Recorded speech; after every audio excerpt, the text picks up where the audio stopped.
Hey, what's going on? I'm going to be showing my loadouts for the Edge of Fate and what I'm going to be taking on a day one, or just as a Warlock in general, as a whole. Preferably the speaker site is completely busted as fuck with the fragments that I'm running. You can probably swap out Ember of Solace for something else, maybe Ember of Combustion if you wanted to.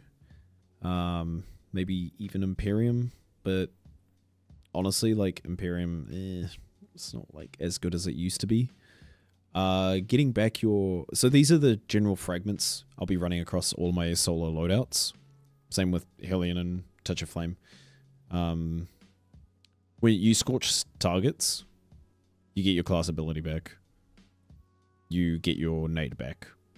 It's a loop in itself, so you just keep getting your healing grenade constantly. I would never take off Ember of Torches just because it's just way too, like, I don't know, it's just necessary to run it. Like, these three, necessary. This fourth one, you can swap it in for something else if you want. Like, you can even apply, like, more scorch, excuse me, more scorch stacks to targets to get your class ability back. However, when you do scorch the target, sometimes they will die too quickly, which you don't really want to happen.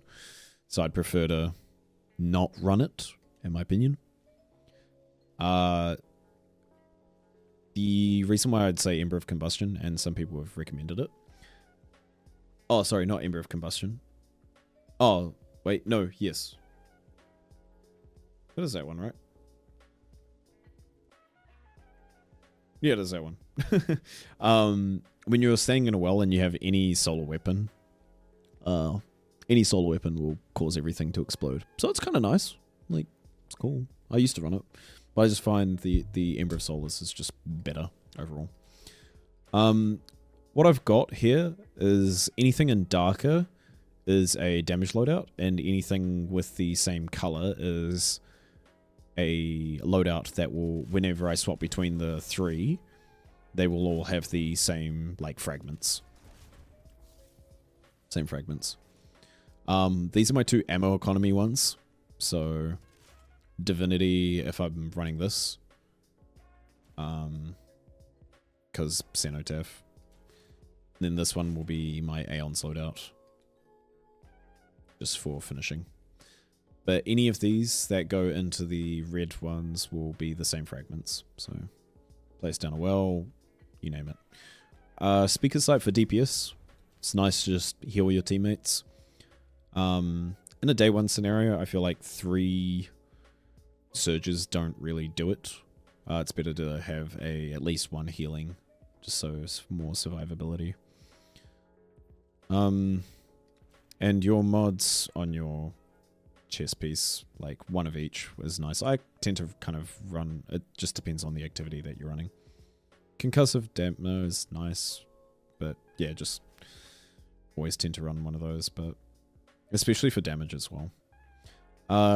So speakers, Sanguine, my second DPS option. Sanguine on solar, so this will be any solar weapon damage, aka Whisper of the Worm, or a Heathen's Rocket, Still Hunt. Depends if they nerf, like, buff that again, but same again, double solar weapon surge. I do, however, have this loadout is for when you do place a well and you are switching to a light subclass for Sanguine proc to proc with Facet of Courage. There is one, I mean, I would used to run this, but turns out Bungie doesn't know how to code their fucking game, so you tend to sever teammates and they do less damage. So don't run this. Just run pretty generic shit, to be honest. Reason why I'm running both of these is to get the most amount of fragments slots, because you're not using this as an actual super subclass to run after you finish being in your well. Like, you're just not. So it doesn't really matter what you are running, as long as it's not Facet of Solitude. But generally speaking, this is nice to have, because being surrounded, debuffing, you definitely need this for the proc of Prismatic. Being on a light subclass. If you're on a darkness subclass, being Strand or Stasis, Facet of Courage will not work. But you will have the ×4 weapon surge from Sanguine. But it just won't give you that extra...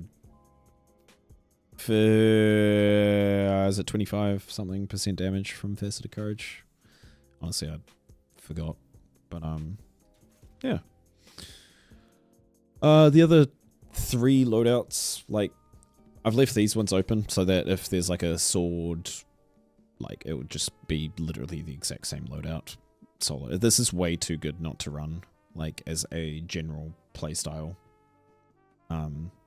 Just general player survivability, healing your teammates and healing yourself. The 3 loadouts here. There's been this build going around with the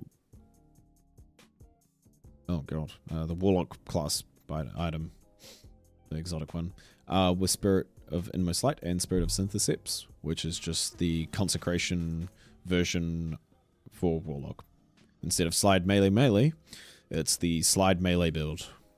Yippee. And it's either, I tend to run either Song or Nova Bomb. It doesn't, honestly, yeah, it doesn't really matter. Needle Storm, any of these 3 is kind of nice to have.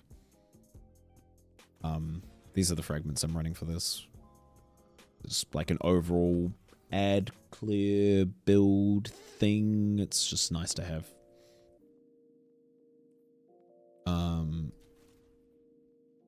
And then this one especially, amazing survivability, amazing just overall playstyle. You place down a turret, weapons reload, place down a fucking Transcendence nade, you debuff, but honestly, you're always consuming your arc grenade and you're always jolting targets. You're always getting your Transcendence ability energy very fast, very quickly. Because of this Bleak Watcher, you have 2 turrets down at all times. You can even have like 3 turrets down at once and you'll just keep getting your Transcendence energy. The reason why I tend to run a lot of... what am I running? I chuck this onto... yeah. Okay, so it's on a Harmonic Siphon. The reason why I run a Void, Scav, and Siphon a lot of the time is because of Choir of One. It's just way too good not to run Choir. It's like almost like best in slot. And then you're like a transition loadout. Like, this is just good general gameplay. Like, I run this in Must. It's kind of like the, Gifted Conviction Hunter build, but for Warlock. Like, it's just an overall, just really nice build to have if you're on Prismatic and just want to survive. You could honestly run this into a sword loadout for damage. What would you even want to run? Yeah, Sanguine, Lunafactions, Speaker Sight, maybe, but... or even like a Warlock Bond that has Star Anteater, whatever it is, fucking Star Eater shit. But yeah, this as a just general play is just really nice to have, and going into a damage, probably pretty nice if this was your pre-sword loadout, if you're doing swords. So I might actually switch this one to like be here, and then my damage loadout here, so same fragments. It's always nice to have a transition loadout. Right now, this is just my triple 100s speed running loadout for that meta. It doesn't have the same fragments as my other 3 previous solar fragment ones, just because I want to have triple 100s, but that's just me. I do want to have 100 mobility and 100 resilience. Like, or just, yeah. But if you want to have the same fragments as these ones, and then pop it into your transition loadout, it's always nice to have a transition loadout. Maneuverability. However, this one does come with heat rises and Ick Dash, so you're going to lose your super no matter what, and all your abilities if you do switch to it. Hence why I was running these. I was running transversive steps. However, you can also make a transition loadout for Solar Warlock with Starfire, because it gives you 2 nades. So you can make that triple 100 build or double 100s. That thing, but I don't know, switch it up. Overall, Arc Warlock, however, I do have a loadout for that, which I will grab right now. So I was just grabbing my Arc Warlock build because Arc Warlock has, no pun intended, but taken the Destiny community by storm. Stormcaller. Because of the new bolt charge and just overall player survivability with Arc now, it's just like cool to run it now. It's weird. It's like dating the fucking Down syndrome in high school now. It's like you would never do it before, but would you do it now? Maybe. It's kind of baddie, you know? It's weird. Anyways, but not dating, fucking Delicate Tomb. This thing is fucking fire right now because of the artifact perk particle reconstruction. You get your super back after like fucking 10 kills. It's disgusting. So, I mean, like, you throw down your turrets. Yeah, I mean, like, it's kind of cool to run it now. Am I going to take it into a day one? Maybe. Probably not, but maybe. It's like, it's honestly, in a day one scenario, better to run. You're going to be forced to well. What is it, like, born to fucking shit, forced to wipe or something like that? That fucking meme? I don't know. I'm going to be switching these out, like, a lot. Just depending on what type of boss it is. The reason why, actually, I make sure I have a triple siphon mode, like a 3 cost, is so that I can change it out for something else. Same with the leg armor. I'm not ever going to do a harmonic, because what if I want to have a solar or void or strand or whatever. It's honestly whatever heavy I'm running for a damage fight. Yeah. That is me. I'm going to let you go now.